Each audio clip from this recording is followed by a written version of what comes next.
The water level 12 feet.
It definitely is Monday. Howdy, howdy, everybody. Welcome, welcome, welcome to the stream. I hope everyone had an awesome Monday morning. Hey, Spread It Forward.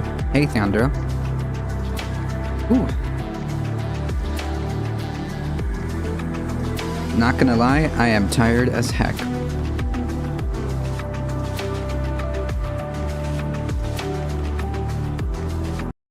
Alright. We do have quite the amount of headlines to go through, so just bear with me and we'll try to get through as much of it as possible.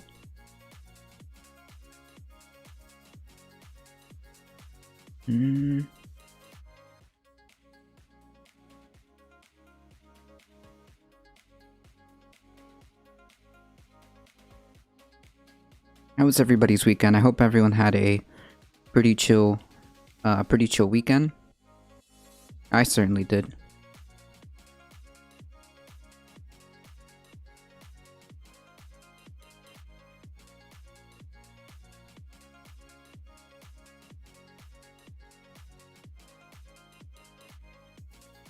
But before we get started, a meme.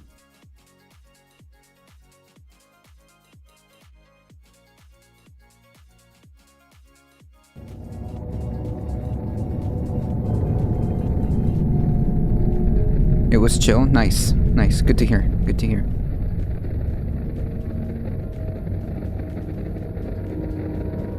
Okay. Right. All right, let me check this. Okay. All right, I'll give you a countdown and then I'll 3, 2. All right, okay, I'm really glad to have my next guest on the show, and I've always said this, I always respect people who enter into the arena. And, you know, we've had a lot of debates on this show, which is different from like a Change My Mind where we sit down and have conversations. But I do appreciate the guy making the time because a lot of people haven't. You know him, some of you like him, and some of you don't. Same can be said for me. Ethan Klein from H3H3. Ethan, thanks, man, for making the time. You're very welcome, and I just want to say, I know you called me, you said that I would be a layup. I think I used something like that. Yeah. And I think you're right, because I don't think I'm a very good debater. I think you know that. So I didn't want to make it too easy for you. Oh, okay. So I prepared. Okay. Yes. All right. So hey, Larry what we're going to talk about pretty chill. Next. Next. You know, the initial quote that happened. I think he's looking off there. The initial quote that kind of was turned into a little bit of a meme. Oh my which God. wasn't intentional. And was you saying you don't even have to think about it regarding the CDC. And I disagree with that. I think people should think about it. I believe, and we'd talked about this through Playful Ribbing, an aggregation of medical authorities and scientific voices to make an informed and rational decision. So where do you think that I'm wrong on that? Stephen, do you know that the Spartans are like practice man love with children? Oh, geez. Okay, so this is what's going to happen. What did I tell you? He was going to do anything he could to avoid. Oh, there he is. Oh no, Sam Cedar. What up?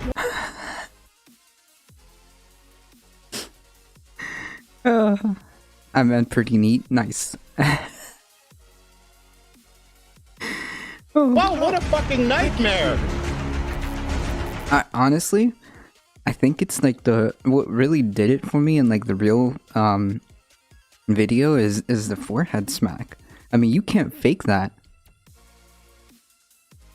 You can't fake that reaction. That was. Hey, the leader, how's it going?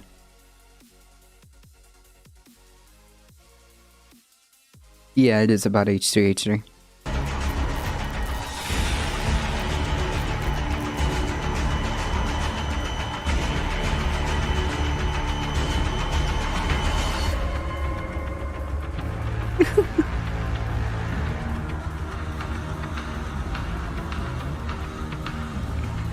Come on, David. Wow. I think we need to have a meeting with his dad. Irony alert, Stephen. Stop being a bitch. Stop being a baby. You're like, come on, Stephen. I think he lost the right to those holsters. I think he has to retire them. Oh, sweetie. What kind of a pussy am I talking to? What happened to you? Oh no. Bro, it was a dope movie, and you're a fucking communist. Can't wait for Avatar 2. What?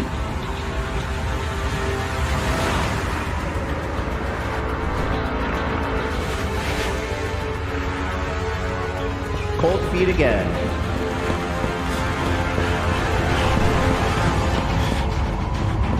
I think this is literally what was going through his mind.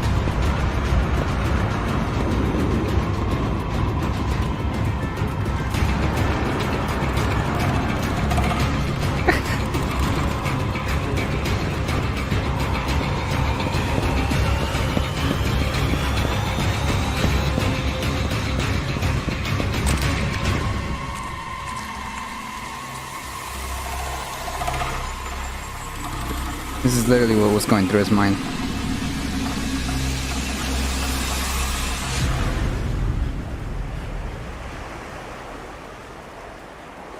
Brain, you're acting kind of weird today.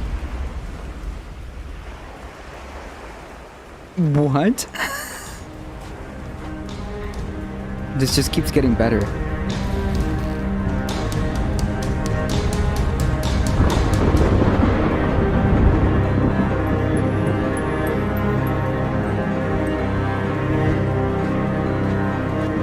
The Arthur fist. Yeah, this just keeps getting better.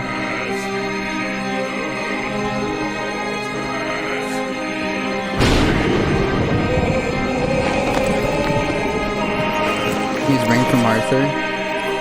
Oh.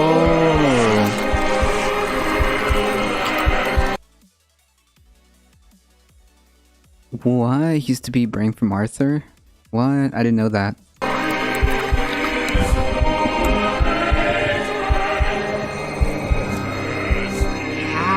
Her sniff.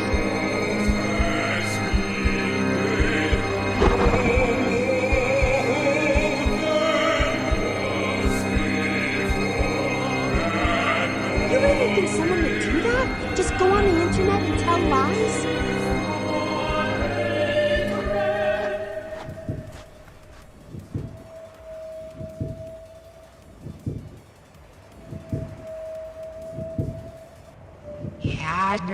Sam is a healthy inspector from Bob's Burgers. Huh.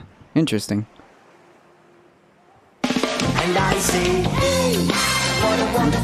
Nice.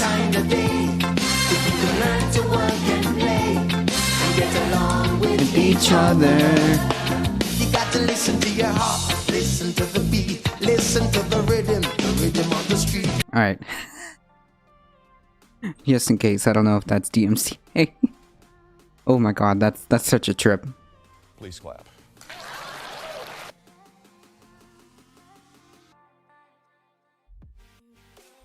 This is mashup enough for me. Yeah, Crowder. Okay, gotcha. You have to play it in reverse to see what they said. Wait, what?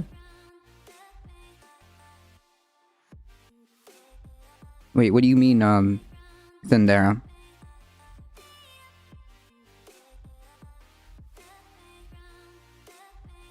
Unironically, whoever makes these videos should make a video game. Should make, like, video games based on, like, these scenarios.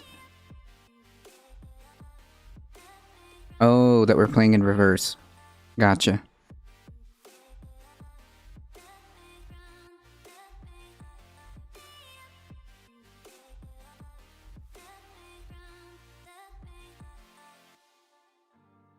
The heart was speaking backwards? Oh, okay. See, I didn't catch that. I didn't catch that.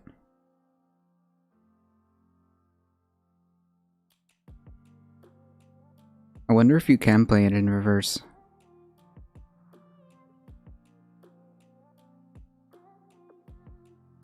No, I don't think you can. Yeah, this dude is definitely super talented. 100%. Unironically, they should make they should make like horror genre video games. I would play that. I would play a video game based on like these scenarios.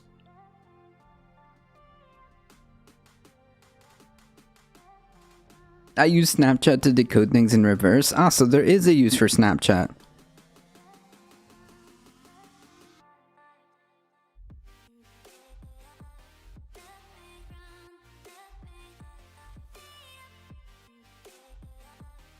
Alright, folks.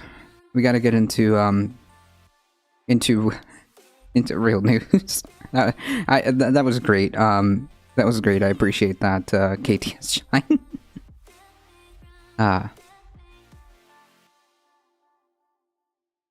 Startling new poll reported by Axios this week shows that the Republican Party doesn't care about Wait, no, that's a great idea. Larry Vaccinated. I do have Audacity, which I'm supposed to be working on, music, but you're right. You can actually do that. I did that for Kendrick's album. Ah, okay. Well, I suppose Snapchat does have its use. Policy, they don't care about moving the party forward. All they care about is personality. Now, the poll wasn't actually attempting to gauge that. That's actually my takeaway from the poll, because according to this poll, the two most popular Republicans here in the United States of America today are Donald Trump Jr. and Ron DeSantis. Nice. Now, of course, Donald Trump Jr. has never held an elected office in his entire life, didn't even have a job within his father's administration, so he has no policy positions. Well, now hold on. Now hold on. I think that's a little bit. I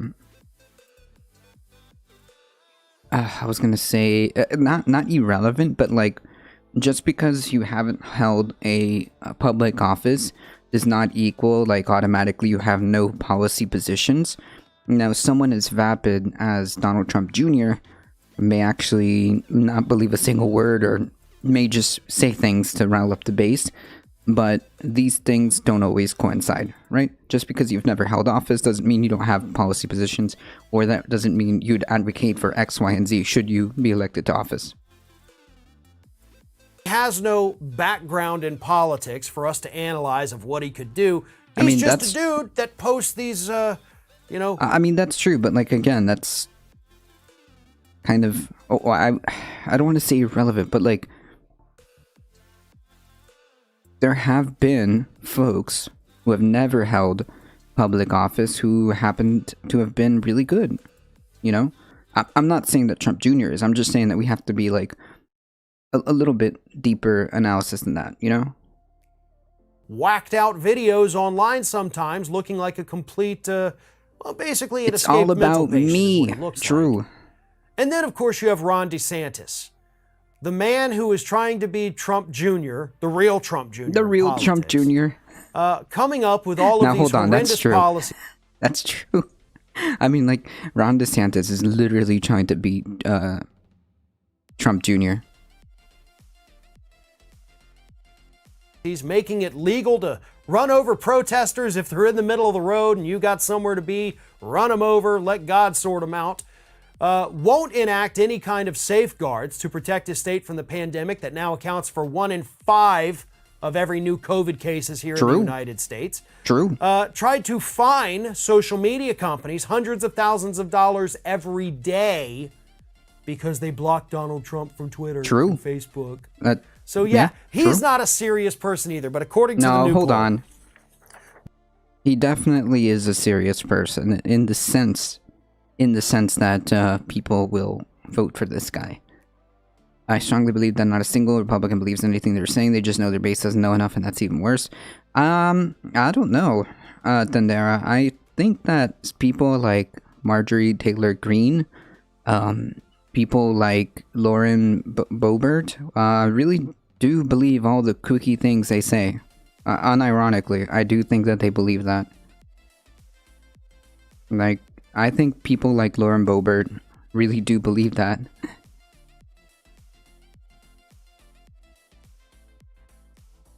Not sure, but Florida is #1 in rising cases, and a few, and we just got the gold medal for hospitalization rates too. We're just winning on all the fronts here. Don Jr. has an approval rating, basically a favorability rating, of plus 55. Jesus Christ. Which means the difference between his favorable and his unfavorable is 55. That is massive. Yeah, it is. Ron DeSantis is at 54. Up next, you have Kevin McCarthy, who's plus 24, Matt Gaetz at plus 17, Marjorie Taylor Greene at plus 8, Mitch McConnell at plus 2, and then Liz Cheney, negative 43. Hold on. Which means her unfavorables are far higher. Hold on. Nick, Liz Cheney, for the one time she decided to go against Donald Trump. Please clap. They can't be that stupid. I refuse to believe that. MTG's the only exception, but then kind of touchy because she's got all those financial scams with her husband. No, I don't know. I mean, one can never really know what's going on in their heads, but it seems like the kooky stuff that they have espoused, I think it's because they actually believe it.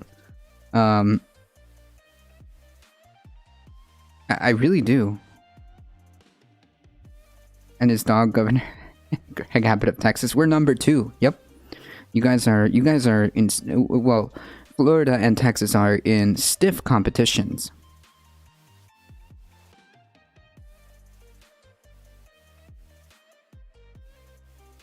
Basically saying the GOP smartly focuses on culture war now to appeal to their base and abandon policy for the most part because it doesn't matter if they win either.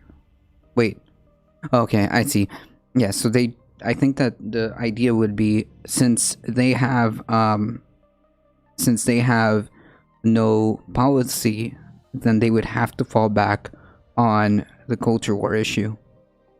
Do you believe in Q? No. It's a nonsense conspiracy theory that's all that's all bunk.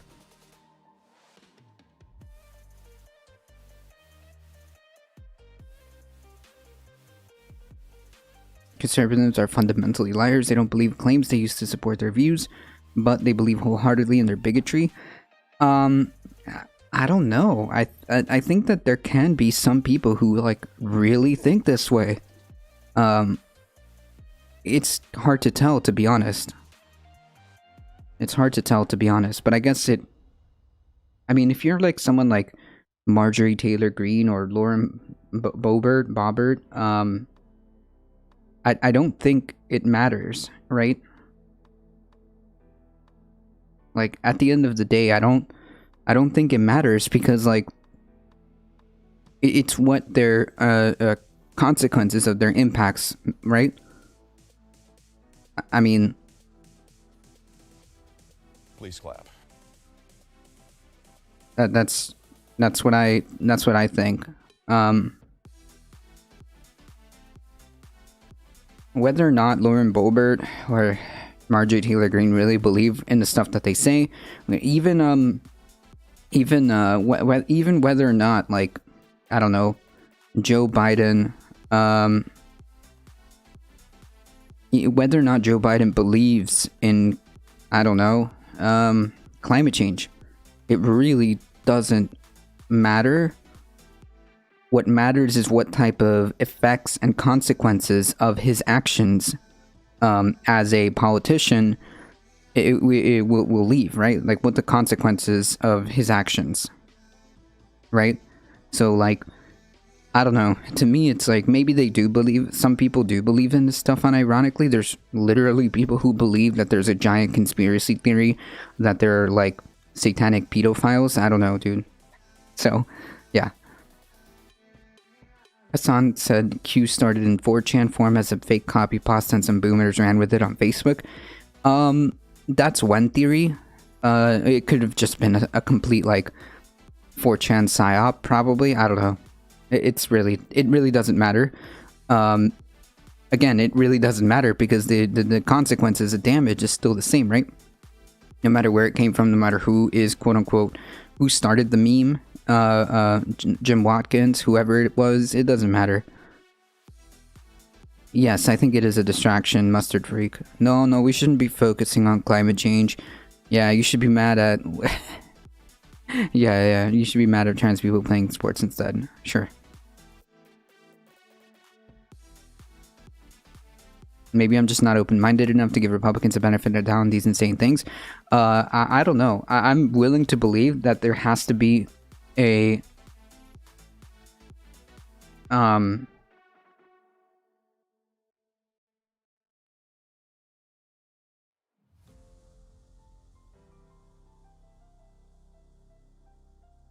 willing to believe that there is a contingent that unironically believes this, right? There is a contingent that unironically believes this, so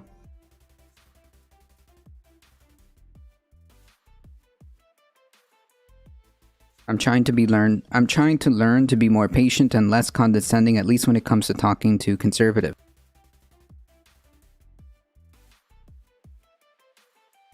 You know what? I think that's a great idea, Mustard Freak. I think that that's probably, especially if you talk to people IRL, that's probably a good approach. That's probably a good approach, Mustard Freak. You've like to achieve patience and being less condescending to folks will result in most likely them listening to you. Maybe you won't change their mind right off the bat, but they'll listen.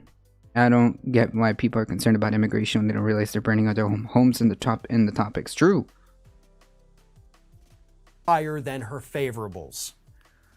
So, out of all those people I just mentioned, you know, two that are not doing well at all, obviously. Right, Mustard Freak. House Minority Leader and Senate. Right, like you have to take this. If you're dealing with people like IRL, you have to take it.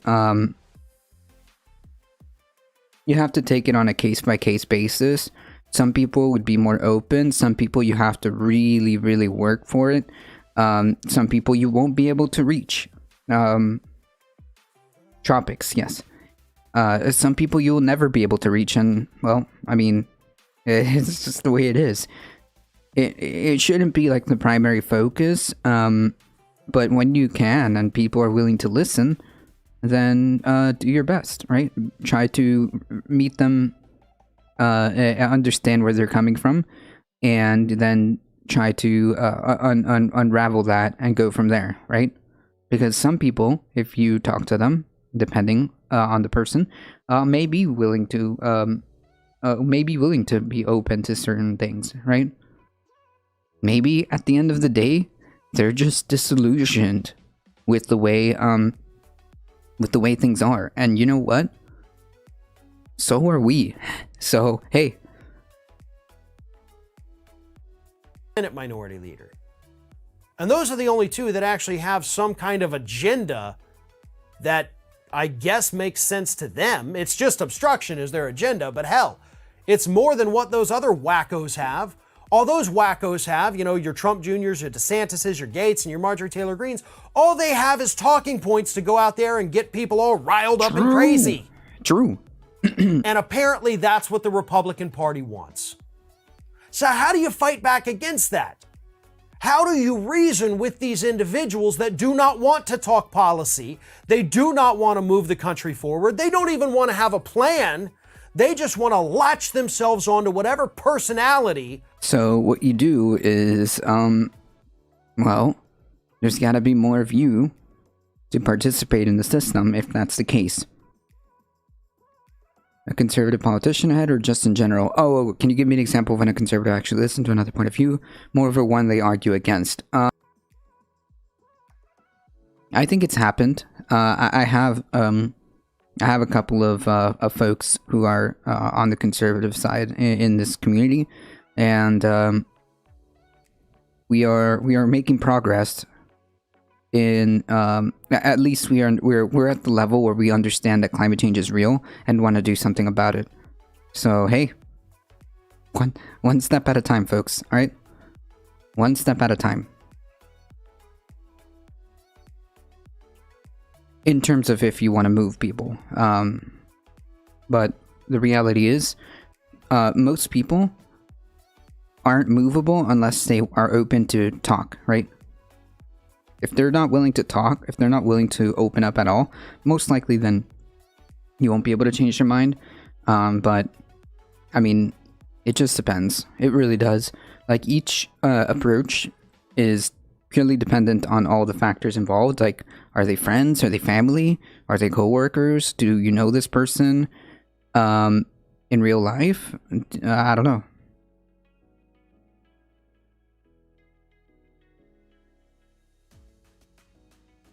Yeah, exclamation merch. Thank you. If you speak their language and mention stuff for a media makes sense like a bigger deal. Yeah, sometimes. It just depends. McCain votes on ACA was an example of conservative changing your view as discussion and debate. True. Yeah. I just woke up. Sorry for the poor grammar. Same. I just woke up too. I'm not sure if this counts, but about 10 to 15 years, I was a young... 15 years ago, I was a young libertarian, and I thought I knew everything. It took a lot of reality hitting me in the face, and there was more to understand.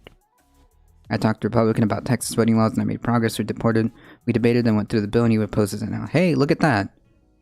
Look at that. Just little, like, talking to each other, depending, again, what the scenario is. Is this, like, somebody you know? Is this, like, a coworker? Is this a friend? Like, it just depends, really, your approach.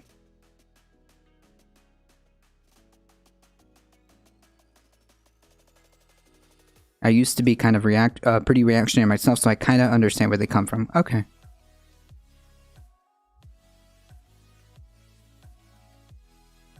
Right, see, but when you show them, sometimes the people who are willing to really listen and be like, well, actually, like, I understand, but that's not the way it is. Here's what's actually on the bill, X, Y, and Z, right?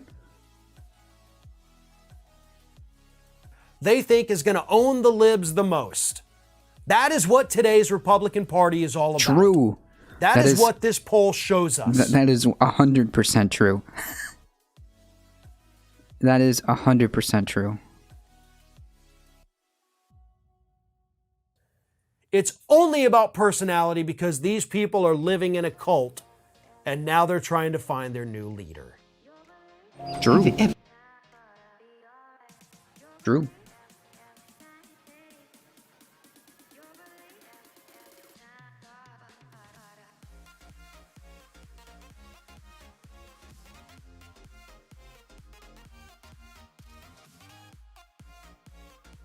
Let me see here.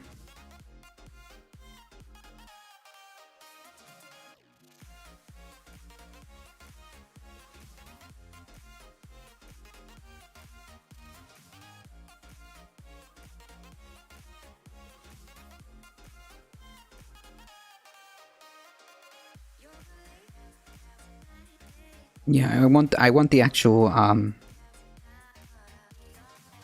I want the actual news thing. Hey, OKR. How's it going?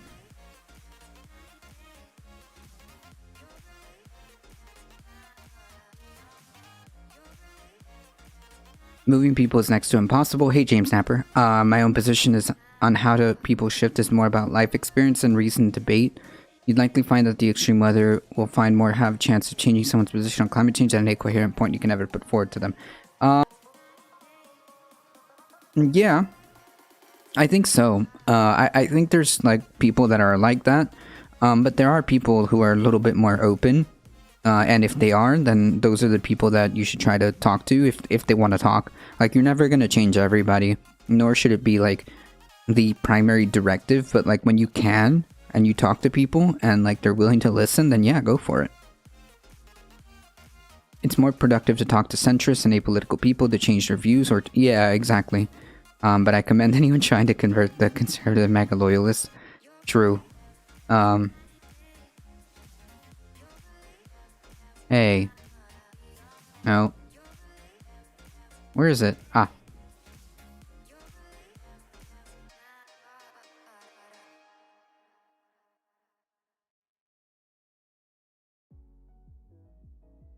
The reactionary conservative mode is the default mode under status quo. It makes a bit of energy. It makes a great bit of energy to find the reliable sources and communities from which you can learn from about the quote other side, where you can ask questions free from judgment and start a new partygram in your brain as a more reasonable worldview. Yeah, true. True. Like, I try to be as patient as possible. And I try to, if I find that this is a legitimate attempt, at understanding the other side, then I will be a little bit more responsive. Especially because it's the internet, so you never know. You never know. But I try to be as responsive. What I still don't understand is why was the U.S. Capitol fully staffed with police when you know there's thousands upon thousands of people in the D.C. area? There was a lot of... well, we know we had a lot of hearings about this. The reality is there was a lot of incompetence about the intelligence, about the intelligence, and what happened was the proper people didn't get it in the right way, and they were completely grossly unprepared, despite having like multiple like avenues of intelligence, and then they just didn't like act on it properly for whatever reason. Yeah, they were letting people pass the gates, but at that point it's because like there's nothing they could do. There was literally thousands of them. I mean, like, there's nothing they could do. There's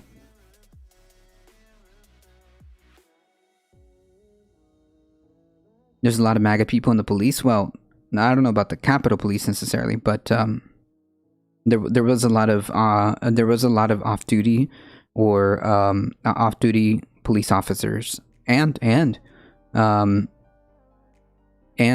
service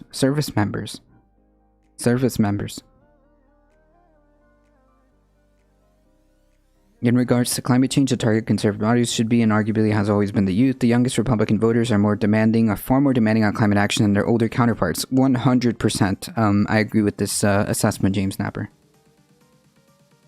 The understaffing was 100% deliberate, in my opinion. I have no real way of like proving that or disproving that. All I know is that they had hours of hearings. It sounds to me like these folks were grossly incompetent about the severity of the situation, and a lot of balls were dropped where there was clear indication and clear information of how this could have gone, of where this was going, and yet they didn't really act appropriately. So yeah, to me, from what I understand of the hearings and on the part of the police, it seems to me like gross incompetence.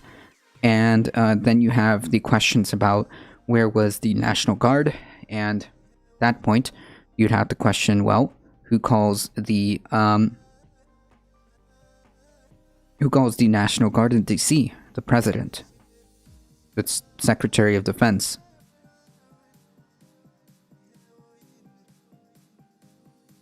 Sergeant Navarre, both chambers at the head of the Capitol Police, all resigned in disgrace. I don't believe they've been fully subpoenaed. Yeah, they resigned because of the gross level of incompetence, right?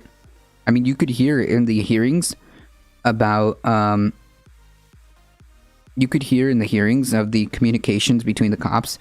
They had absolutely no idea what to do. They were asking for orders, and nobody was like responding in any kind of like realistic leadership capacity. They had no idea. They were like running around with chickens with their heads off.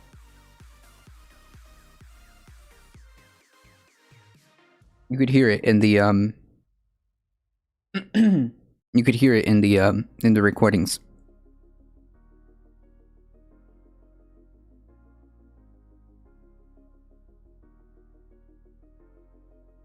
What really bugs me is how we were all... Yeah, you were here. We watched it live.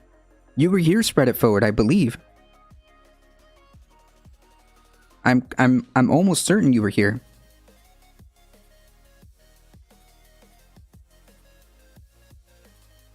We saw it.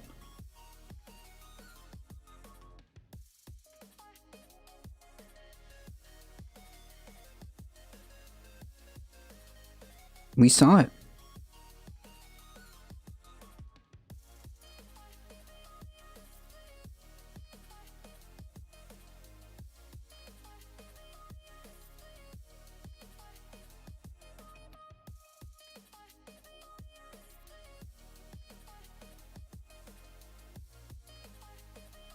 I seen a video of someone trying to break through a window and get their head popped while Doom soundtrack played in the crowd. Jesus Christ.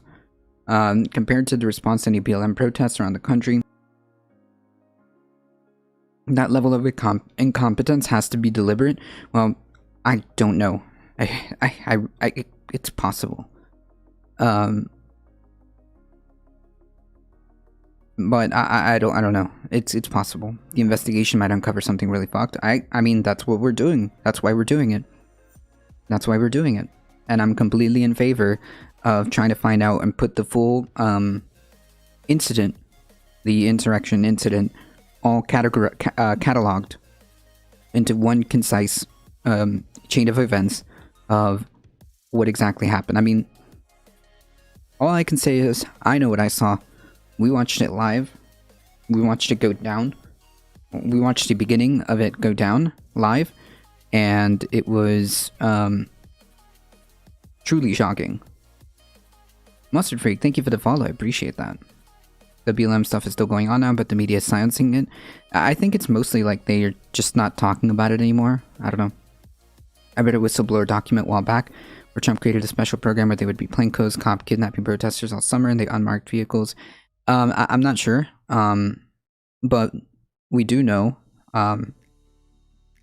that it's not the first time plainclothes officers have been mingling with protesters. It's not the first time, nor the last. We do know that has happened. I mean, you could write a book on how to activate different voters and get them to do what you want to do. But one answer to this puzzle lies in actually an unusual source, a book about trans rights and how to change an attitude and transforming prejudice. They propose a form of gender identity reassurance, which essentially makes people less afraid and more accepting. Ooh. Hey. Come on. Jesus. Transforming prejudice, essentially, yes. Good point, James Napper. Anyone paying attention to right-wing comm channels and orgs knew something giant was going to happen, and that all lefty counter-protesters should stay home that day for their own safety. Yes, we knew that. I completely understand, and I completely agree with you. A lot of this was public weeks in advance. A lot of this was public weeks in advance.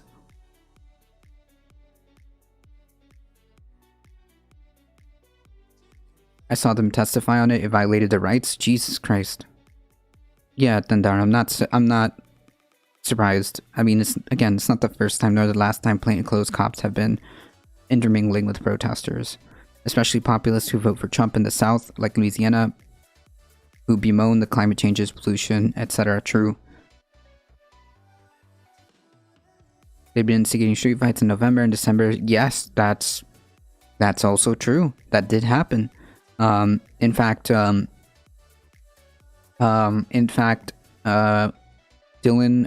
Burns was there, and I think he was attacked. I'm pretty sure he was threatened or attacked, or was helping somebody who was attacked. I can't remember the story, but Dylan Burns was on the ground, and he either it was him who was attacked or threatened. And he also, or he was trying to help somebody that was attacked by a knife.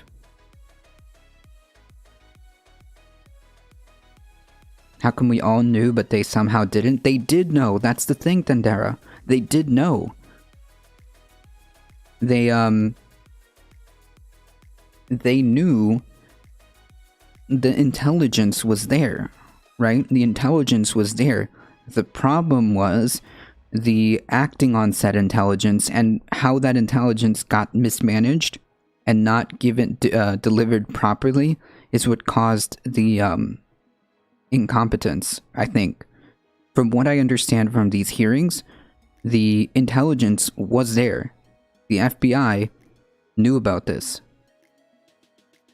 The problem was the way they did their information bulletin or whatever it is, how they disperse information, was off, right?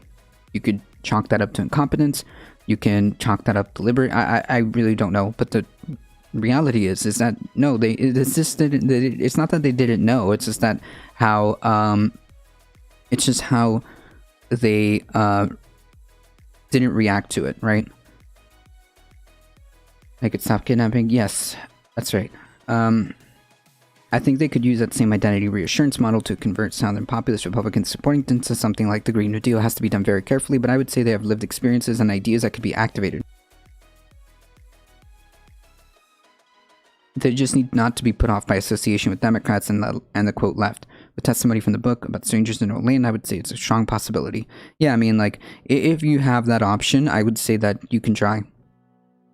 I think that's a great idea, James Nepper. There was a big counter-protest in November and December. Part of the issue is counter-protest anti-fascist organizations are also cops. Anarchists aren't going to supplement understaffed police lines to defend an institution of the state. They're also anti-cops. It was Antifa. I think the incompetence in handling the intelligence was due to bias. Maybe. Maybe. I don't know. It's possible. Let's just say it wouldn't surprise me. Memmius. There was a poll done recently that showed 54% of Republicans think violent left-wing activists were behind the January 6th Capitol riot. Jesus Christ. By the way, I don't know if I said thank you, but just in case, thank you so much for the gifted tier 1 sub on Saturday. I appreciate that, Memmius. I'm not sure if I said thank you, but just in case if I didn't. I don't know if we have the 2020 numbers, but didn't 80% of the cops nationwide vote for Trump in 2016? I think it was a overwhelming majority. That is true, I think. The overwhelming majority certainly did.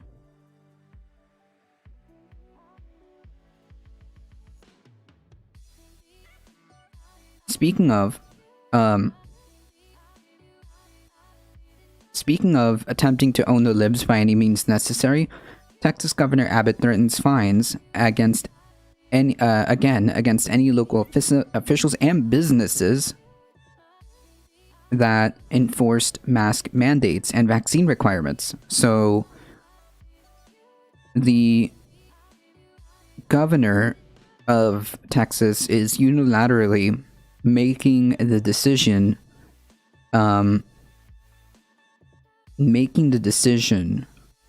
telling people and businesses what to do and how they can and cannot run their establishments. So tell me, who is really the authoritarian party? I mean, this isn't just Governor Abbott. It seems to be like across the board. They will do whatever it is, up to and including throwing out public health to own the libs.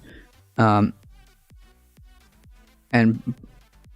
it doesn't matter. Science, out the window. Public health, it doesn't matter. It really doesn't matter.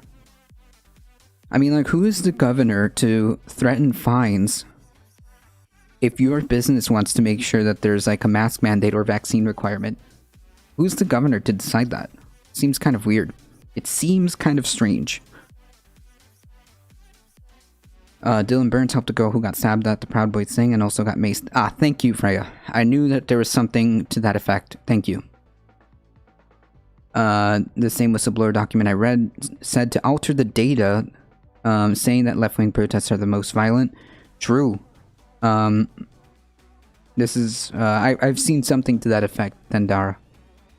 If I find the whistleblower document, can I send it? Send it to us on either Whispers or, send it to, us, to me by Whispers, or put it on the Discord.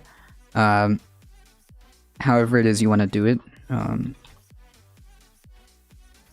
Or send it to one of the mods. Meanwhile, Bay Areas are mostly imposing vaccine requirements and people are generally happy about it. Do they also threaten fines against businesses that require t-shirts and shoes? I'm guessing no. Right, Memmius, this is completely nonsensical. And it's just telling people, like, for all this crying about my freedoms, the government is trying to take away my freedoms. Here is the government telling you what you can't do, telling you what to do, essentially, right? Via executive order too, no less. Texas Governor Greg Abbott issued an executive order on Thursday, reiterating his opposition to mask mandates, COVID-related business restrictions, and vaccination requirements, and issuing fines up to $1,000 on those who fail to comply. God dang it! If you even dare to try to consider public health, you will be fined up to $1,000. Unbelievable. Unbelievable.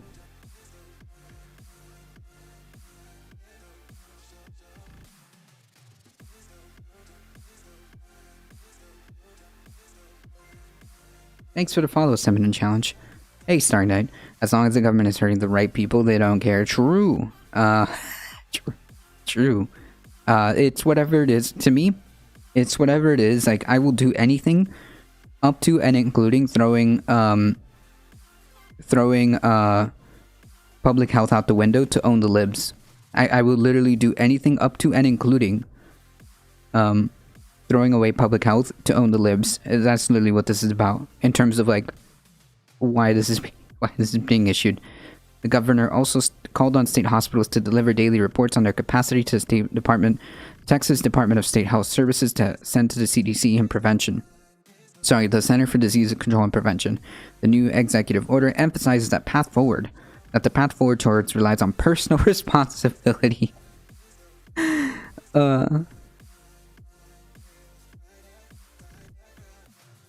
Personal responsibility.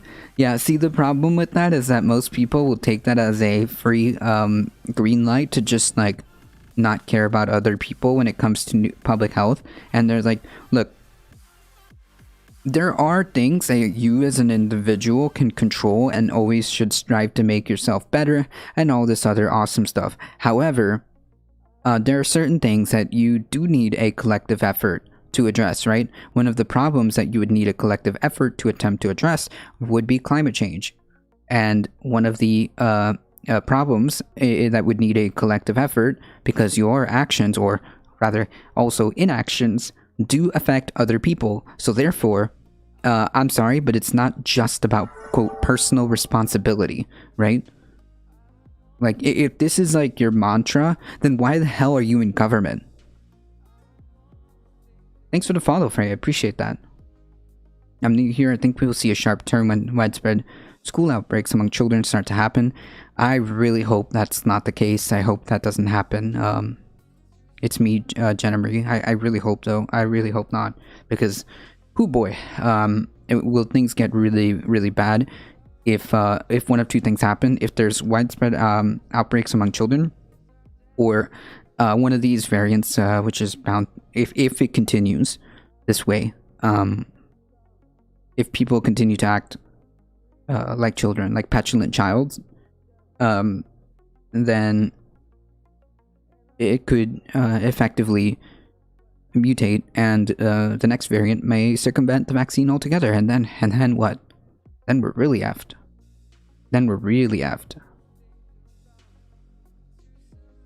The measure bans government agencies from requiring individuals to get vaccinated or provide proof of vaccination. Public and private entities receiving a state funding are prohibited from denying entry to individuals based on their vaccination status, but all nursing homes and living facilities can still require inoculations for the residents. Abbott incorporated an executive order he first implemented on May 18th, which forbade local government and school districts from issuing mask mandates. I will tell you what to do. I know what's best. Abbott's updated order adds that state hospitals, living centers, and jails can continue using appropriate policies regarding the wearing of face coverings. The order emphasizes the removal of all public health limits on Texas businesses, as well encouraging the use of masks in areas with elevated coronavirus transmission rates. Texans have mastered the safe practices to help prevent and avoid the spread of COVID. No, they have not. Let me show you the let me show you the personal responsibility approach.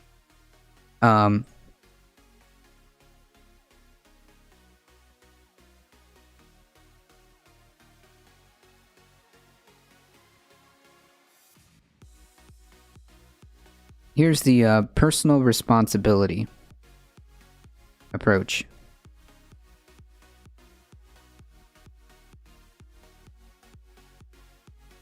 we are still exhibiting thousands of cases. And if you want to put Texas,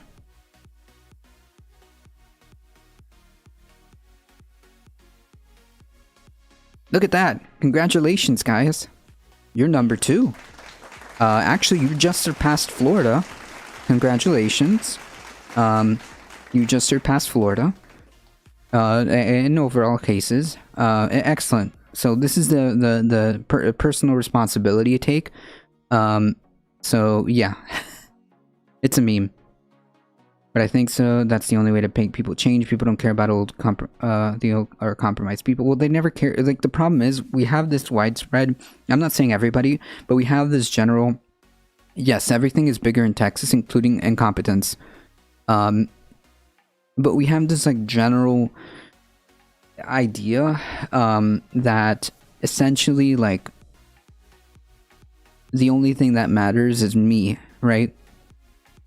Unfortunately, when it comes to dealing with pandemics and dealing with certain problems in society, that's not really the attitude we need to address it, right? Are people in prisons getting vaxxed? I'm not sure.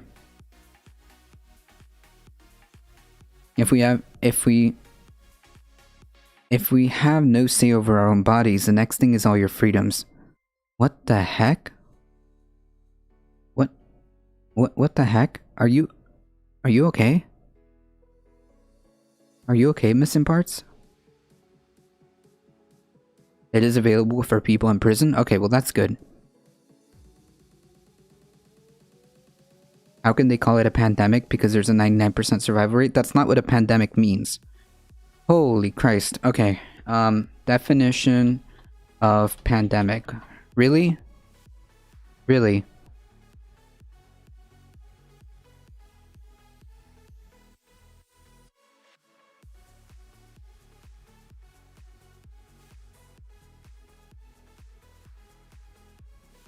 Thank you for the follow. It's me, Jenna Marie.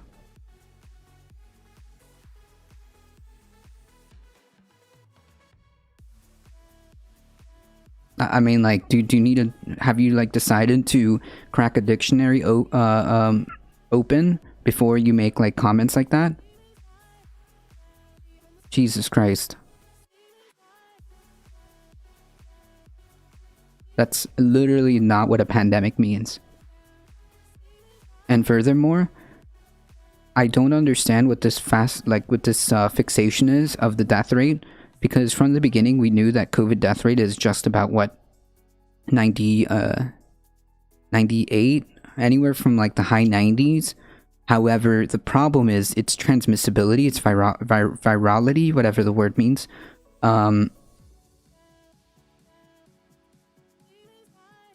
Virality? No, not virality. Virility. I think it's virility. Words are hard, folks. No, not this. Viral.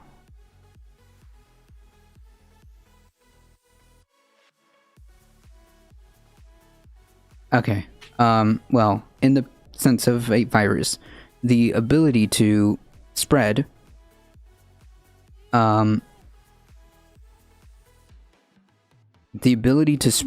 is incredibly high. And furthermore, the problem with COVID isn't necessarily just the death rate, which is a problem. I think that we're at over 611,000 dead. So you make the math on that. 611,000 dead. But furthermore, there are massive problems when it comes to long COVID. There are permanent effects.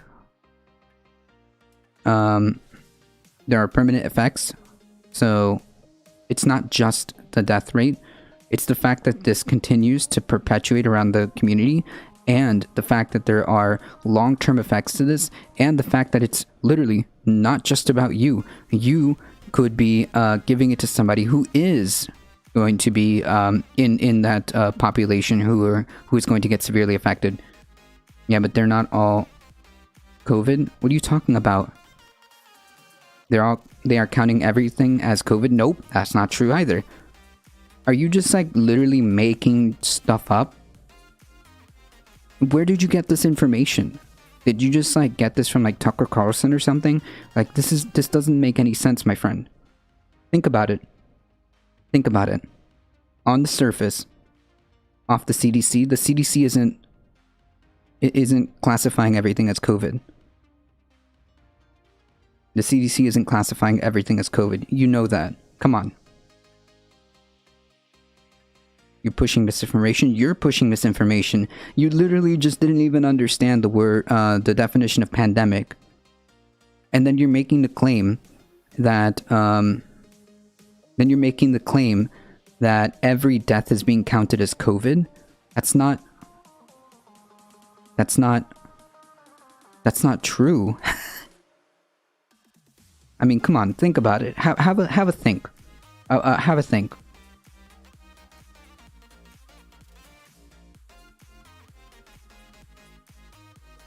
Do not refuse. This is a pivot. This is a pivot. This has absolutely nothing to do with depopulating the world. And furthermore, that implies that somebody manufactured this and did it on purpose. Do you have any evidence for that claim?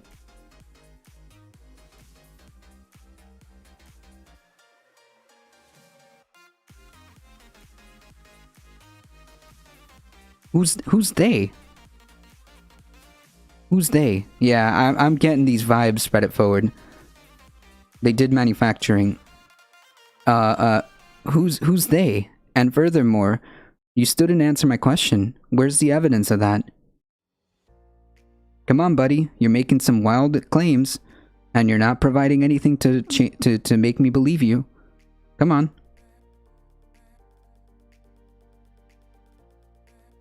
First of all, who's they?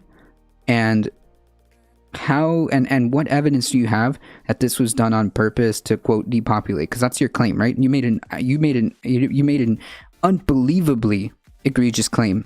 So I imagine you have like this massive wealth of information to show us, right? So I imagine you must have gotten this like you discovered a plethora of information and data and studies to show, or evidence to show that this was the case. I mean, otherwise, why should anybody listen to you? Yeah, this is our chance to hear it from Q themselves. All right, let's hear it. Yeah, his cousin on Facebook said so. Sources? Trust me, bro. Trust me. Yes, a Starry Night has been dropping some truth bombs. Alright, so no evidence. Cool. Hey, buddy, when you find the evidence, show us the light. It has to be trolling? No, that's the problem, Mustard Freak. I don't know nowadays. I literally don't know because there are people who believe this. Hold on, can I have an Alex Jones voice? The Obama administration, Fauci, the CCP, that's made it in the Wuhan lab, the elite, the globalists have planned this for a long time. I don't know if that was good. Was that good?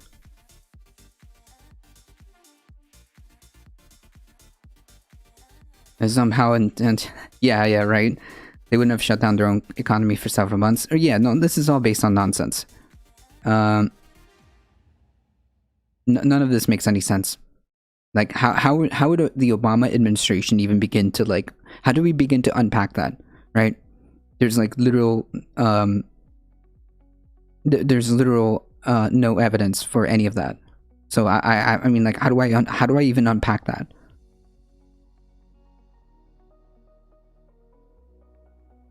This kind of misinformation is responsible. Yes, I agree, Memmius. Oh, I see where we got there. Okay, Fauci worked for Obama. Fauci worked while the pandemic hit. Equals Obama did it. Checkmate. Gotcha. Oh yeah, there's totally no leaps in logic there. Even though Fauci has worked even before the Obama administration, the Bushes. I think even going back to even Reagan. So yeah, I don't know, dudes.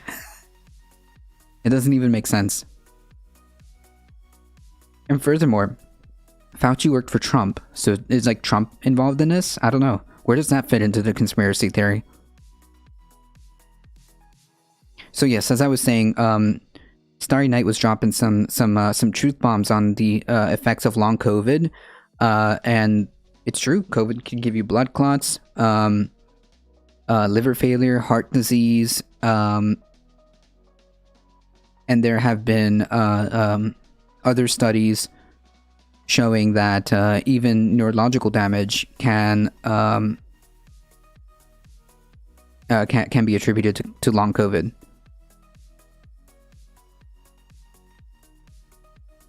Poggers. No, it's Poggers. Come on. Poggers is live. There we go. Yep. Poggers is on BTTV. Get a government vaccine over your dead grandma. I mean, literally.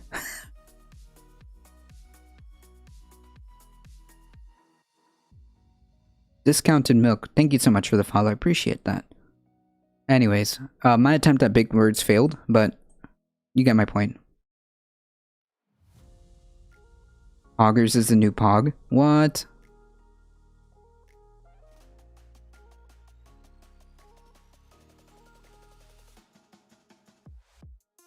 I'm double vaxxed and the second shot was so terrible. My arm... Oh no, guys!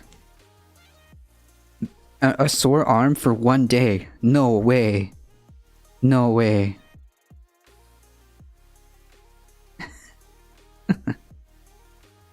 Nah, I'm messing. I appreciate that, Mustard Freak. Thank you. I whispered the document to you. Thank you, Tendera. Let's check that out.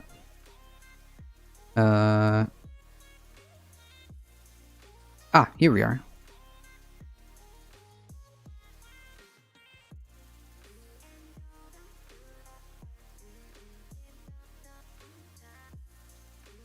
Introduction. This complaint concerns retaliatory actions taken or threatened to be taken by longtime public servant Brian Murphy. Mr. Murphy taken to threaten to be taken light in at least 5 sets of protected disclosures. Although investigation, blah blah blah blah blah. Let's see here.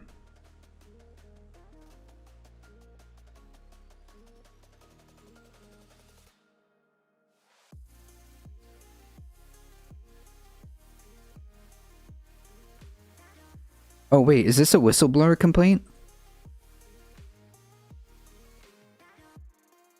Because this sounds like a this sounds like the setup for a whistleblower complaint.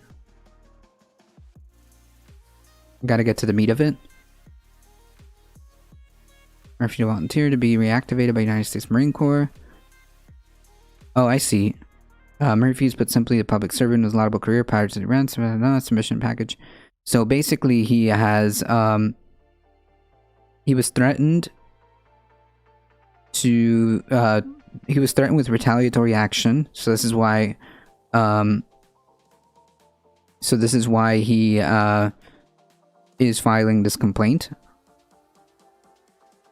right here. Involved in reprisal actions, whether threatened or actual, and he's naming the guys who are threatening him.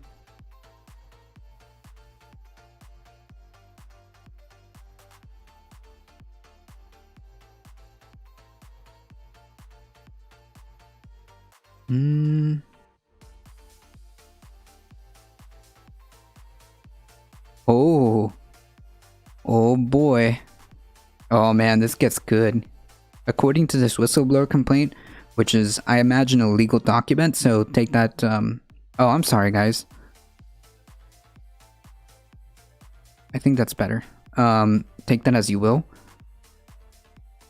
From October of 2018 to March of 2018, Mr. Murphy was involved in discussions with Secretary Nielsen, Mr. Wolf, Mr. Taylor, Marquette, regarding the information DHS would provide to Congress regarding the construction of the border wall along the southwest border.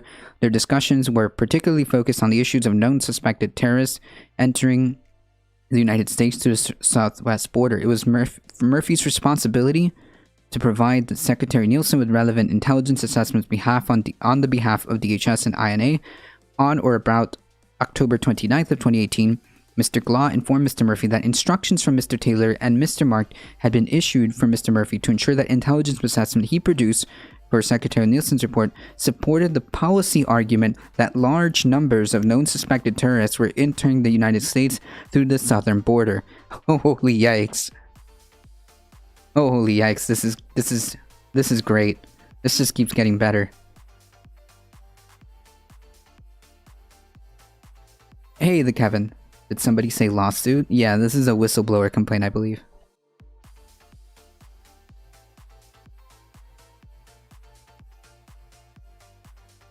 Howdy, howdy.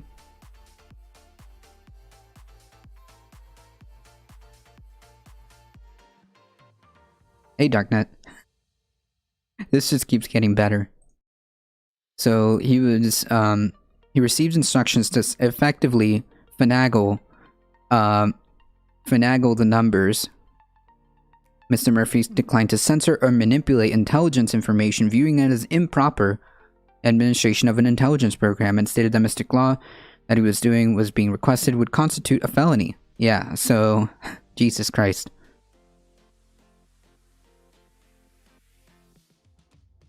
Perfect timing, I just got out of court. I love the word finagle, it's fun and sus at the same time. True.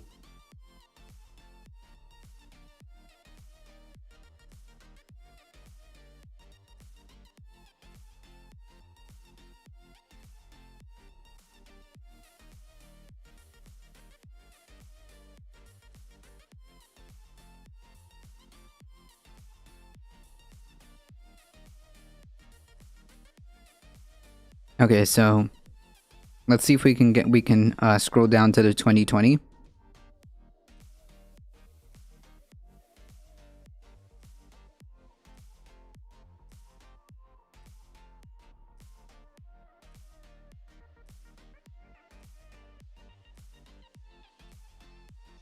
So he is testifying, or he's asserting the fact that these numbers at the border are these numbers at the border are not true. They're inflated. I want to get to the good stuff.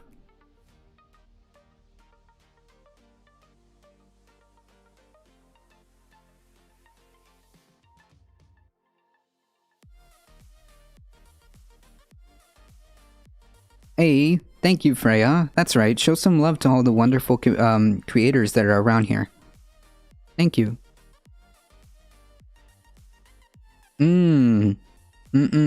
Okay, hold on. I think we're getting to it.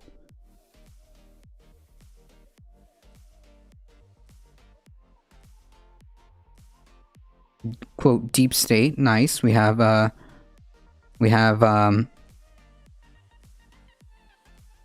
little tidbit to queue. Yeah, they're altering or asked to alter facts to fit Trump's argument for years. There's been a bunch of number rigging to propel a narrative. Yeah, that's basically what we're getting at. I just want to see what Thendara was referencing to. At the meeting, Mr. Murphy informed that Mr. Glaw that Mr. Cuccinelli's instructions were illegal, as well as constituted an abuse of authority and improper administration of an intelligence program. Mr. Murphy also informed Mr. Glaw that he would not comply with the instructions to fire or reassign the alleged deep state officials. Oh my god. Like, this is so toxic. I can't believe that a literal 4chan operation is disrupting, or like it's causing so much chaos at like top levels of government. Jesus Christ.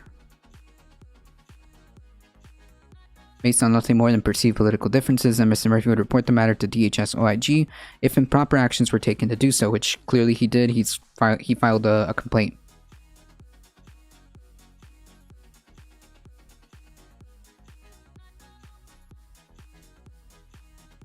For years, yeah, exactly, for years. Mr. Murphy made several protected disclosures from March 2018 to August 2020 regarding a repeated pattern of abuse of authority, attempted censorship of intelligence analysis, and improper administration of intelligence programs related to Russian efforts to influence and undermine the U.S. interests. The relevant officials at issue were Secretary Nielsen and Messrs. Wolf, Cuccinelli, Taylor, and Deputy Director of the Office of... Acting Deputy Director of the Office of the Director of National Intelligence, Kash Pastel, or Mr. Patel. Patel. The majority of the information underlying these protected disclosures is classified and cannot be provided in this unclassified submission. However, Mr. Murphy is more than amenable to make a classified presentation on this information, whether verbally or in writing, if provided with the requisite authorization to do so and a secure means to provide this information to the DHS-OIG. Mr. Murphy has made several protected disclosures on this subject to Mr. Glaw in particular between March of 2018 to May 2020, at which time Mr. Glaw retired. Mr. Murphy does not recall a specific instance where he made protected disclosure to Mr. Glaw on this matter, but he does recall that Mr. Glaw was initially supportive of Mr. Murphy's concerns. In approximately September of 2018, Mr. Glaw testified in the front of the House Committee on Homeland Security. Mr. Murphy was not present at the testimony. Immediately following that hearing, Mr. Glaw informed that Mr. Murphy that he had been challenged by Republican members of the committee regarding Mr. Glaw's confirmation of Russian interference, blah, blah, blah. I need to get to the 2020 stuff. Okay, so we're still, yeah, we know that there's a lot of downplaying.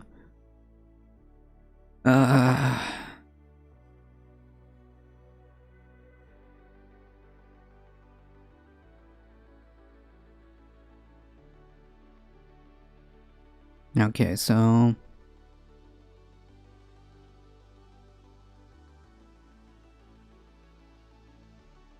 on July 7th of 2020, the DHS Chief of Staff John Grutanis sent an email to Mr. Murphy directing him to cease any dissemination of intelligence notifications regarding Russian disinformation efforts until Mr. Murphy had spoken with Mr. Wolf. The two men met on July of 2020, at which point Mr. Wolf stated that Mr. Murphy Mr. Wolf stated to Mr. Murphy, the intelligence notification should be held because it made the president look bad. What the heck? Jesus Christ.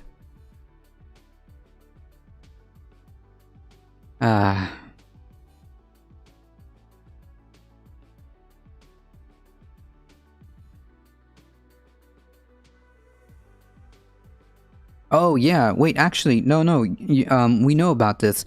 There were several publications, not only from the media, but from Mr. Wolf himself, specifically admitted to this here, that Mr. Cuccinelli stated Mr. Murphy needed to specifically modify the section on white supremacy in a manner that made the threat appear less severe, as well as include information on the prominence of left-wing groups. Cool. Very nice. Nice meme. Very, very nice. Mr. Murphy declined to make these requested modifications and informed Mr. Cuccinelli that it would constitute censorship of analysis of the improper administration of an intelligence program. Again, the same thing, like, dude, you keep asking me to fudge these numbers. And this is unbelievable to me that, like, even though it did, even though they did talk about this, the media did talk about this, but in a very mild way. There was a few reports here and there, and in fact we covered it. The numerous times the Department of Homeland Security was admitted, Chad Wolf later on admitted that this is what he was doing. So yeah, and here we have the actual whistleblower complaint from the DHS OIG. And if you guys want to check out the full document, which I appreciate Tandera for posting that, for sending it to me. Here I posted it for everybody to see, and you guys can look at it yourselves. The reality is, this is, it's something different when you actually see behind the scenes. It gives a little bit more of a chilling effect, right? When you actually see these, like, legal whistleblower documents, rather than just a news article saying, like, oh yeah, well, this guy, like, admitted to X, Y, and, like, it has a different, like, chilling effect. When you actually see this, right? And, like, all these complaints that, like,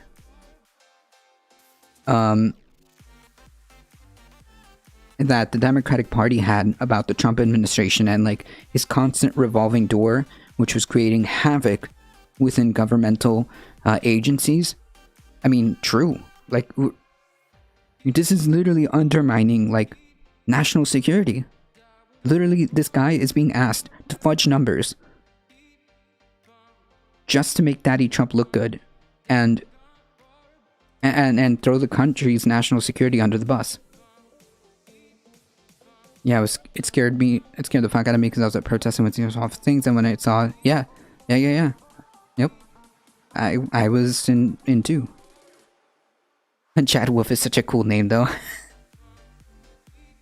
I mean, it's really something else when you actually get to see it, right, from like behind the scenes.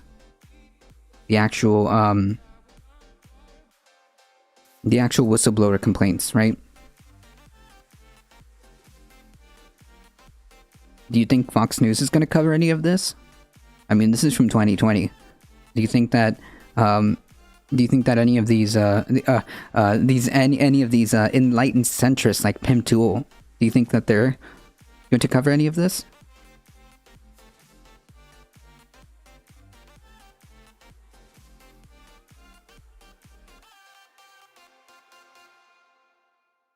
If you want like a lens into, despite like the faults and failures and, well, let's be honest, the incompetencies of the Biden administration, like, I don't know. This kind of like cements the fact in my head that like regardless of like this underwhelming performance by the Biden administration and this concerning backpedaling on some of the quote big ticket campaign promises, I don't know. I don't know if we could have done another Trump 2.0. I don't know.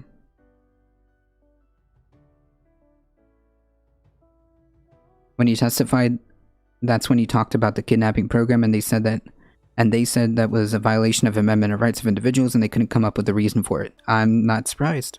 Again, like, we're literally getting a small glimpse. I mean, like, I would go through the whole thing, but I don't have, like, all the time to go through the 24 pages.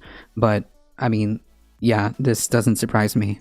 Like, after reading some of this, and after remembering going over some of these news articles a while back, now, like, just kind of, like, refreshing my memory and, like, going back through it, not surprised. Not surprised. So, like,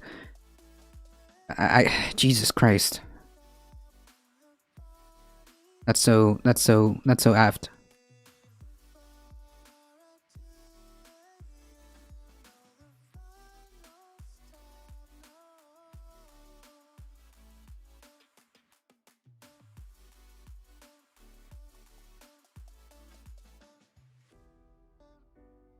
I don't think he's the most racist president. I do think some of the stuff he said was questionable. Like, I mean, come on. We all heard some of the comments he said. I'm not gonna give him a pass on that, but I don't know if you could say that he's the quote most racist president ever. That seems like a hyperbole.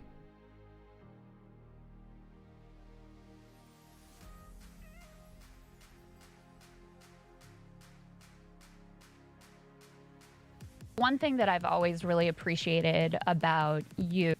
Last question I have for you. One thing that I've always really appreciated about you and the way that you've thought about the Trump era is you've recognized him as a symptom of these broader underlying problems. Yep.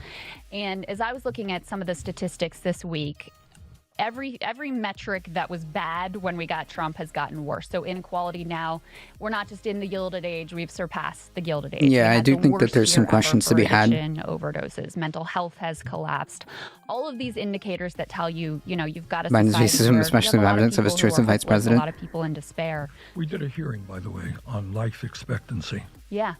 And which got virtually no coverage. None. So, but the point to be made is that if you're wealthy, you're going to live 10, 15 years longer in America than if you're poor. Can you believe that? Wow. No one was very little media interest in that.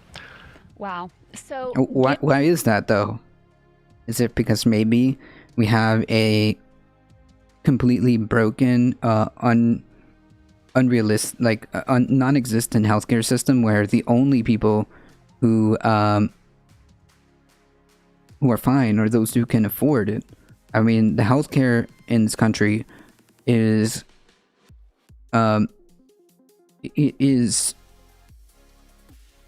just non-existent. I mean, unless you're uber rich, then you can basically get whatever you want, right? Of course, your life expectancy is going to be just like wildly different. Apparently, Bernie's people are annoyed with most journalists at the moment, so they agreed to do the interview only if it was Crystal and not Kyle with her. Oh, come on. Given that all of those metrics have gotten worse, and given that our former president seems very interested in running again, do you think he could get reelected? I think he could. Look, I think you have, and this would be a whole other longer discussion. Yeah. You got many millions of people. Because Kyle will ask some Bernie questions. I don't know. Maybe. I think that if Trump decides to run again, it's the possibility of him being elected is real. And especially if Biden goes back on his word about saying, "Oh, I'm just going to be here for one term." If he runs for re-election, and it's like Biden-Harris 2.0 versus like, I don't know, a Trump DeSantis ticket, I don't know. I'm not too confident on that one. And that's not exactly a good thing. Yeah, that was a big deal. Kyle was pissed. Jesus. I agree with Kyle more than any other person on the internet. Well, I mean, like, look, Kyle gets some stuff right, but some stuff like are just complete. I would categorize it as like gross irresponsibility in how he conducts some of his segments. But I do agree with Kyle Kalinske in like the broad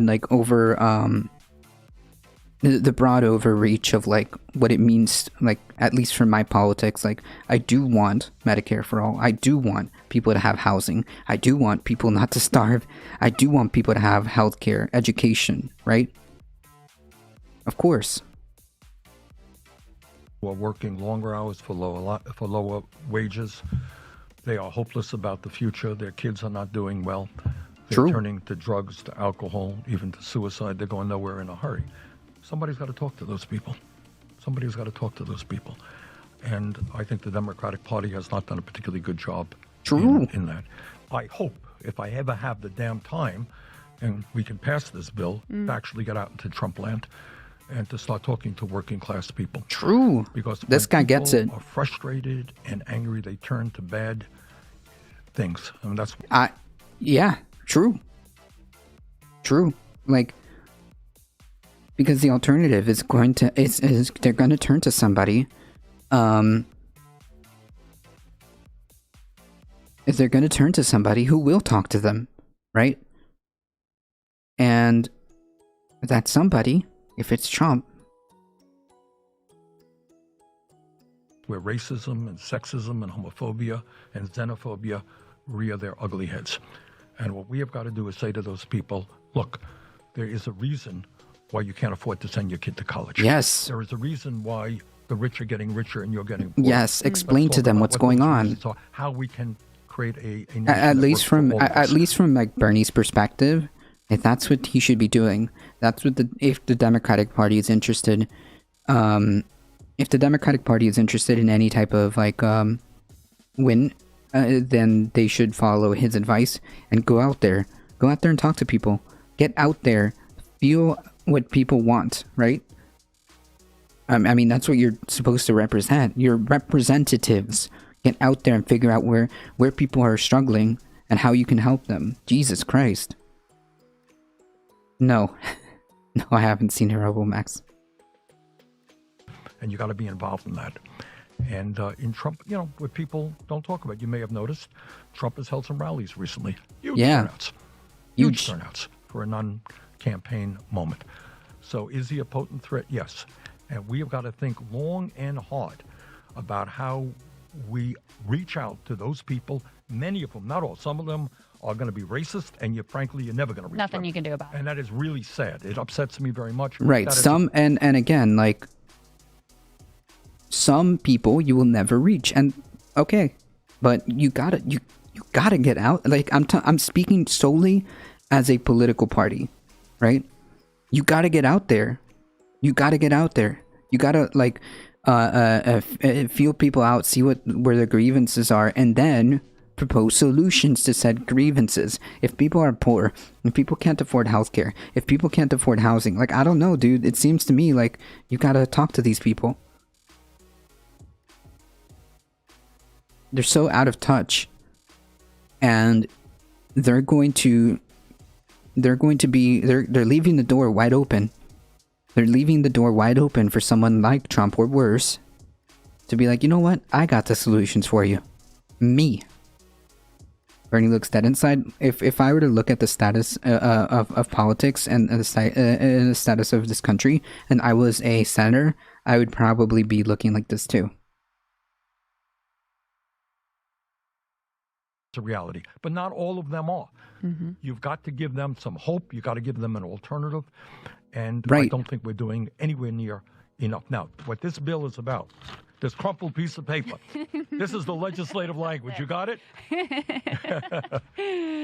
What it's about is saying to those people, you've given up on government, but you know what? We have not given up on you. We know you can't afford to send your kids to college. You're going to be able to do that, at least for 2 years. You can't afford childcare. You can't afford teeth in your mouth. We're going to address that. Is that all that we have to do? No. Is this an important step forward in order to restore the faith of millions of people that their government can work for? I think what he's touching on is important because, like, you know, we were kind of discussing this in the Discord. Like, yeah, this is basic. This is basic stuff. But, like, the fact that we're fighting for, like, the basic stuff is, like, already bad as it is, and we've got to deliver. And I think that in this budget reconciliation, version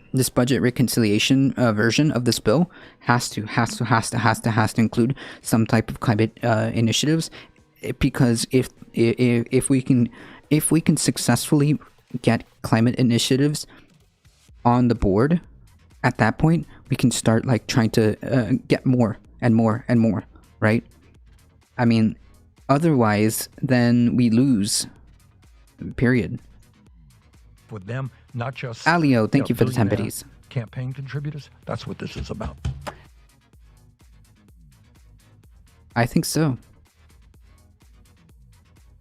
I think he's right. In terms of like acting as a political strategy, I think he's right. I think he's right.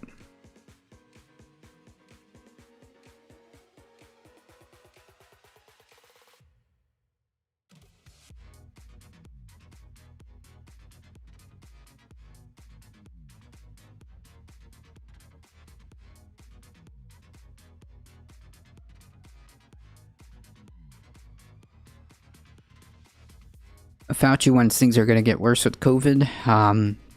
Yeah. As the country grapples with the surge in the Delta variant of the COVID coronavirus, Fauci believes that lockdowns the country saw last year are likely not to return, although he warned things will get worse during an interview on ABC's This Week. I don't think we're going to see lockdowns. I think we've had enough of the percentage of people in this country, not enough to crush the outbreak, but I believe to not allow us to get into the situation we were in last winter, but things are going to get worse. Yeah, so the best thing you can do is to follow the science, follow the data, and do what you can and to get vaccinated. That's literally it. If you look at the acceleration of number of cases, the 7-day average has gone up substantially. You know what we really need to do, John? We say it over and over again, it's the truth. We have 100 million people in this country who are eligible to be vaccinated who are not getting vaccinated. We're seeing an outbreak of the unvaccinated. Yes. From the standpoint of illness, hospitalization, suffering, and death, the unvaccinated are much more vulnerable because vaccinated are protected from severe illness for the most part. But when you look at the country as a whole and getting us back to normal, the unvaccinated, by not being vaccinated, are allowing the propagation and spread of the outbreak, which ultimately impacts everybody. True, yet vaccinated. That's it. Help me understand. Are we headed towards a period once again where we're going to see lockdowns, businesses shutting down? Did you see trans athletes going to be in the Olympics? No. Routine for everybody. Who is it? Or is this potentially just a temporary? It's worse in Oklahoma than last winter. I'm vaccinated and wearing a mask now. Jesus. John, I don't think we're going to see lockdowns. I think we have enough of the percentage of people in the country, not enough to crush the outbreak, but I believe enough to not allow us to get into the situation we were in last winter. But things are going to get worse. If you look at the acceleration of the number of cases. Yeah, I think like also the realization is that like reading the room, if like I could see very easily the poop storm that would emerge if he was like, yes, we need lockdowns right now. I mean, the reality is like, if you're not willing to get vaccinated, if you're not willing to wear masks, I mean, come on. The 7-day average has gone up substantially. You know, what we really need to do, John, we say it over and over again, and it's the truth. We have 100 million people in this country who are eligible to be vaccinated, who are not getting vaccinated. We are seeing an outbreak of the unvaccinated. Wow, There's sorry, some Knight. breakthrough infections among vaccinated. You'd expect that because no vaccine is 100% effective. But in the breakthrough infections, they are mostly mild or without symptoms, whereas the unvaccinated, who have a much, much, much greater chance of getting infected in the first place, Sapphire are the Lovers, ones thank you for that the are follow. vulnerable to getting severe illness that might lead to hospitalization and, in some cases, death. So we're looking not, I believe, to lockdown, but we're looking to some pain and suffering in the future because we're seeing the cases go up, which is the reason why we keep saying over and over again, the solution to this is get vaccinated, and this would not be happening. True.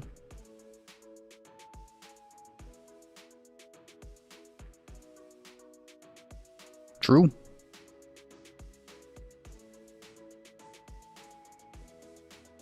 Well, my state won't even be able to lock down because my state GOP is working on the state to government emergency powers. Wow.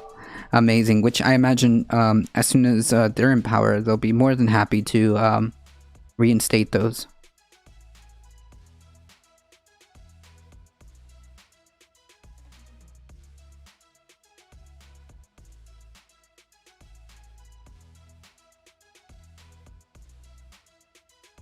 Joachim scrapping his part of the water level 12 feet high in this part of town. Hans Joachim scrapping his possessions, his nephew Roman helping. The water rose so quickly it woke him up. He swam to safety, taking refuge on the 4th floor of his block. No, I mean the governorship, sorry. I should clarify. Many of the older residents of these towns and villages were surprised by the severity of the flooding. This is unbelievable. Are you in shock? I'm shocked, yes. Yeah, I was shocked. And I am still shocked. But with scores dead and many missing, the focus has begun to shift to why. To For why? Judith Bendel and her boyfriend Chris, part of the issue is that this weather event was worse than any that have come before. They took the authorities' advice and fled to higher ground. But they say older residents simply refused to believe the forecast. they stayed. Amazing. That's so sad. That's so sad. The more elderly folks refuse to listen to the authorities. Stayed here. Because the older people thought it's not going to get... Yeah, not more than this high. And that's why the cars in the garden next door stand there. Cars that the water picked up and swept around the walls of this medieval town. This is an unprecedented weather event. It's never been seen before here in Germany. It's never really been seen before in Europe. and it shocked the whole of this continent. Do you think it's climate change? Absolutely. What makes you think that? Because the magnitude is so big and the frequency goes True. higher and higher. There's a link to change of climate. It's a hard one because, to be honest, behind some of the unvaccinated people will be fear and genuine fear, which I can completely empathize with. There's definitely a lot of partisans who won't get it purely because they're not going to do what the other side tells them to. I personally would be super critical if people were apprehensive about the vaccine, especially given personal experience of the vaccine itself hasn't been fantastic. Well, I mean, like, the alternative would be COVID, right? Like, do you see why? Like, to me, that doesn't make any sense. Like, if you are legitimately afraid or have like legitimate fear of the vaccine, like, why would you ever go to, like, I don't know, Facebook or YouTube's or a certain Fox News host? If you have like some genuine concerns about like potential whatever, like, ask your doctor. They'll explain that to you. They'll explain to you what the vaccine is, and they'll like explain to you, like, look, it's not really that big of a deal. You might experience X, Y, or Z. Even my pharmacist, when I went to get the when I went to get the vaccine, they explained to me very clearly what it entailed and what potential side effects I would feel. Like, they laid it out, and like they asked me, you know, they make you fill out a form where they take into consideration any type of medications you've taken, if you've been diagnosed with X, Y, or Z. Like, it's just like not rational. And if there is a genuine concern, ask your doctor or pharmacist. I mean, they'll know. Climate, yes. So we are facing much often such situations. On top of the flooding, Germany and much of Europe is now experiencing an extreme heat wave. In the United Kingdom, a nation not used to prolonged heat, That's also true. Like, people are just straight up throwing science out the window, and then like, and part of that reason would be because of some of these folks spreading like disinformation, right? Some of that is to blame on that. Some of that is just people who are just like refusing to live in reality. Alert has been issued by the government that lasts until Friday. Wales and Northern Ireland both recording their highest ever temperatures. It is shocking to see what's happened in Germany, to see the heat wave that we're experiencing at the moment as well. Professor Rebecca Willis is a climate change policy expert advising the British government. Yeah, massive heat waves in the United Kingdom, in Ireland, in the Pacific Northwest, massive unprecedented flooding in Germany and parts of adjacent countries in Europe, massive flooding, unprecedented flooding in China. I mean, where does it end?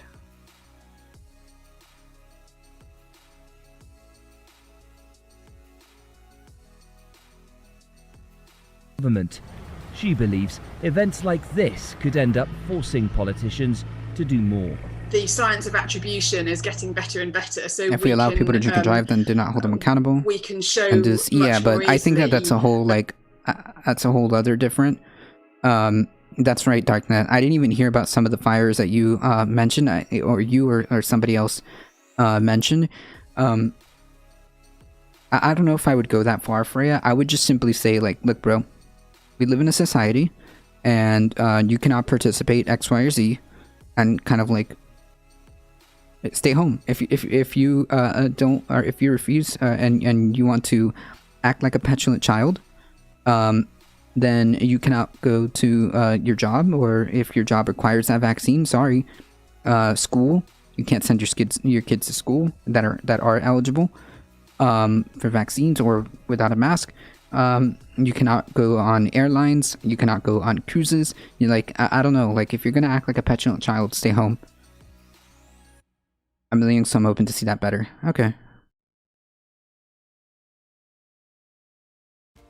I wouldn't know, but I suspect that all of this wildfire smoke does present a lot of harm down the line. Hey, Somalian. There's too many climate disasters to keep track of. That's right. People choosing not to get vaxxed during a pandemic for political reasons or health hazard to society and responsible for thousands of deaths. They need to be criticized. Yeah, they absolutely should be like criticized and talked to. Be like, hey, look, bro, it's not just about you, okay? It's not just about you. And furthermore, like, please listen to the science. Please don't listen to me. Don't listen to Tucker Carlson, okay? Just listen. Just listen to the science, okay? And if you have any questions, ask your doctor, ask your pharmacist. Stop looking for confirmation bias on the internet. Stop looking at like Facebook groups, okay? This is not credible information. In the future, would this be an issue regarding outdoor farming because it blocks sunlight? Maybe, but I'm not qualified to answer that question. I just know that I suspect, I suspect that it will cause, at the very least, health hazards. That's right. There are methods. I forgot. Yeah, of course. Like you can make people. You can tell people like, all right, you know what? Fine. You just can't go on planes. You can't go on cruises. You can't go. You can't have your kids at school if they're not vaccinated, or you can't send your kids to school without masks, or you can't go to college if you're like a college student and you're refusing to get vaccinated, or you know, all of these things. You can't participate in sporting events because those very crowded events will now require vaccine recommendation passports or whatever you want to call them requirements. Yeah, like you can just do that. I think they don't want to ask their doctors to shake their world and they're afraid of this being untrue and they don't want to hear it. Then stay home. Simple as that. Then you can't participate in society. If you want to be a petulant child, stay home. Where climate change is having an effect on day-to-day weather. And, you know, in some ways, I'm fully vaccinated. Thank you. That's awesome. I appreciate that, Freya. Doing your part. Build a case for action. Samalan, thank you for the follow. The kind dragon. Pieces, nice. Yet another extreme weather event is underway. A heat wave, the last thing these people need. Oh yeah. Hey, as if we needed any more like, oh my goodness, thank you so much for the tier 1 subscription. I appreciate that. As if we were just like rolling off like Darknet was saying, there's just so much climate events that are hard to keep track of. There's a massive heat wave. There is a heat wave coming to that same area that was just like affected by the flood. Unbelievable.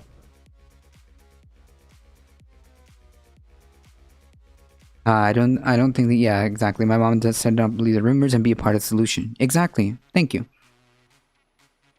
He said extremely hesitant to link it to vaccine despite it happening to immediately getting to the jazz. So again, I get it. Oh yeah, no, of course. So like, you know what you have, you know what you do. There's like processes for these. If it happened right after vaccination, either after the first or second, James, there's a CDC like section where you could actually log this if you believe so.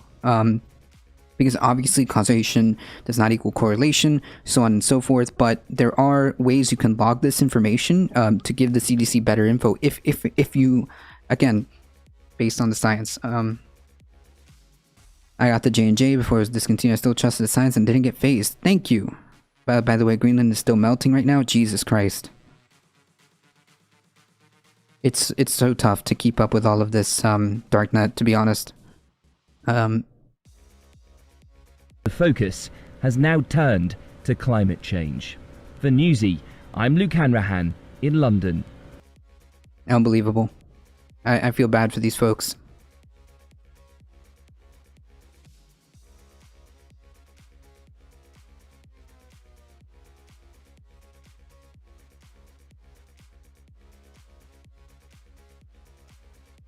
I really wish I could like understand what this is. But basically the TLDR of this, so I want to make sure we can get through all of this,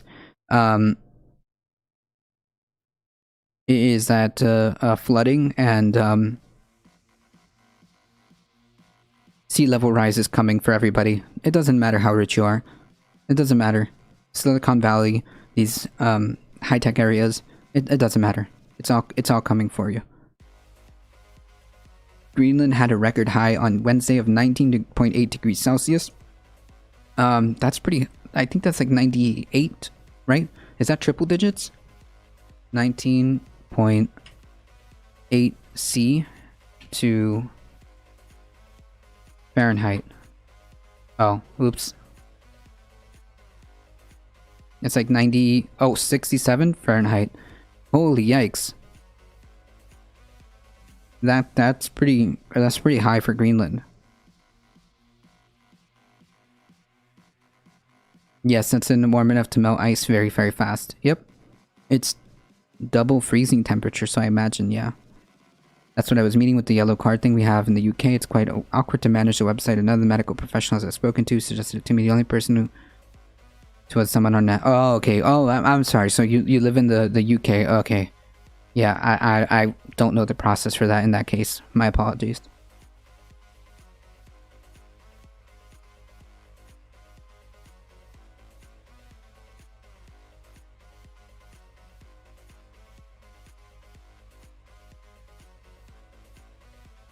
Jesus Christ.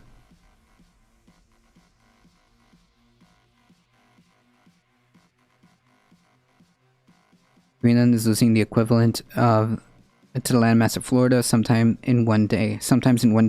Yeah, and the problem is it's not getting replaced fast enough. And of course, that's going to be a problem as sea level rises.